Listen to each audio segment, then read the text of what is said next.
The National Weather Service in Milwaukee has issued a severe thunderstorm warning for western Dane County and south central Wisconsin until 12:45 a.m. At 12:09 a.m., a severe thunderstorm was located near Mount Horeb, moving northeast at 40 miles an hour.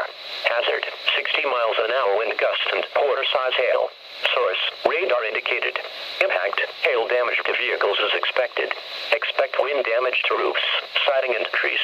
Locations impacted include Madison, Fitchburg, Middleton, Waunakee, Verona, McFarland, Monona, Mount Horeb, Cross Plains, Shorewood Hills, Maple Bluff, Blue Mountains, Mount Vernon, Pine Bluff, Camp Randall Stadium, Paoli, Henryville, and Upper Madison. Prepare immediately for large hail and deadly cloud-to-ground lightning.